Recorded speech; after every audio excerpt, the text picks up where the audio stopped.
नमस्कार विद्यार्थी मित्रांनो, ऑनलाईन प्लॅटफॉर्मवर आपलं मनपूर्वक हार्दिक स्वागत। मी प्राध्यापक विनोद सुर्वे। मराठी व्याकरणामध्ये तुम्ही बघितलं असेल की शब्दांच्या जाती हे अतिशय महत्त्वाचं चॅप्टर असलेलं आपल्याला पाहायला मिळतं।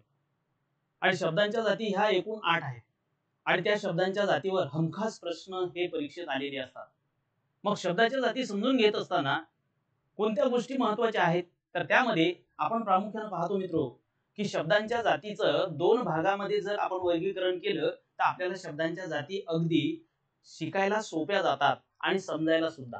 तर शब्दांच्या जाती या ठिकाणी बघत असताना आपण जर त्याचं 2 भागात वर्गीकरण केलं तर तुमच्या लक्षात येऊन जाईल की कधी कधी येणारा प्रश्न हा वरच्या भागावर सुद्धा येतो। आता शब्दांच्या जाती 2 भागात जर आपल्याला त्याचं वर्गीकरण करायचं असेल तर कशा प्रकारे करता येईल तर एका ठिकाणी आपण त्याला म्हणतो विकारी जाती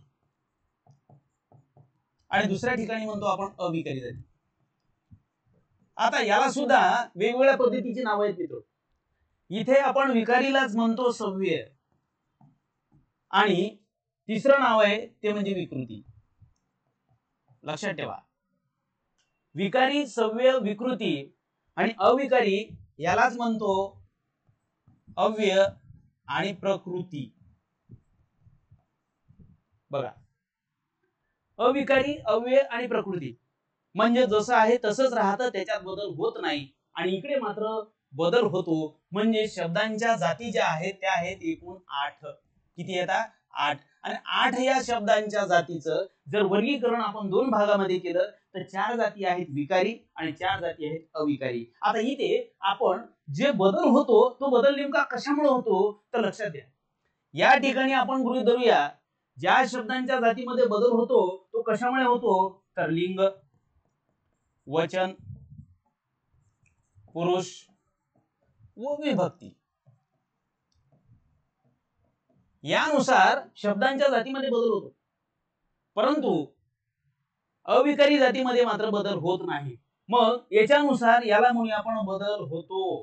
काय होतो? बदल होतो। आता बदल कसा होतो तर ते पाहण्यासाठी सुरुवातीला कोणत्या शब्दांच्या जाती बदलणाऱ्या आहेत ते आपण समजून घेऊया। ती म्हणजे पहिली आहे मित्रांनो नाम, दुसरी आहे सर्वनाम, तिसरी आहे बरोबर आहे विशेषण आणि चौथी शब्दाची जात आहे ती आहे क्रियापद। पहा, नामामध्ये बदल होतो, सर्वनामामध्ये बदल होतो, विशेषणामध्ये बदल होतो, क्रियापदामध्ये बदल होतो। बदल कशामुळे होतो तर लिंग, वचन, पुरुष आणि विभक्तीनुसार बदल होतो। ज्या ज्या वेळेस आपण नामाचं लिंग बदलतो, सर्वनामाचं पुरुष बदलतो, त्यासोबतच त्याची विभक्ती लागलेला असतो, त्या वेळेस त्याच्या मूळच्या रूपामध्ये बदल झालेला आपल्याला पाहायला मिळतो। म्हणून शब्दाच्या जातीमध्ये यांना म्हणतो आपण विकारी, सव्य आणि विकृती। पण ज्या अविकारी शब्दांच्या जाती आहेत त्यामध्ये मात्र आपण एकाला अविकारी का म्हणतो? अ म्हणजे नाही, मी यापूर्वी तुम्हाला सांगितलं। आणि या पुढे लक्षात ठेवायचं, जेव्हा जेव्हा मराठीच्या शब्दामध्ये अ हा उपसर्ग लागून आलेला असतो त्या वेळेस गृहीत धरायचे की अ चा अर्थ नकार किंवा नाही असाच होतो। म्हणजेच या ठिकाणी अविकारी, अव्यय आणि प्रकृती म्हणजे जसे आहेत तसेच राहतात। त्याला जर लिंग, वचन, पुरुषानुसार बदलायला लागलो तर ते बदलल्या जात नाहीत, हे लक्षात ठेवा। म्हणून त्या शब्दांच्या जाती 4 कोणत्या आहेत तर त्या आपण या ठिकाणी लिहून घेऊया। ते म्हणजे कोण? क्रिया, विशेषण, अव्यय। क्रिया, विशेषण, अव्यय हे महत्वाचं आहे मित्र। अव्यय म्हणजे अ म्हणजे नाही, व्यय म्हणजे बदल। नंतर नंबर 2 शब्द योगी अव्यय, शब्द योगी अव्यय।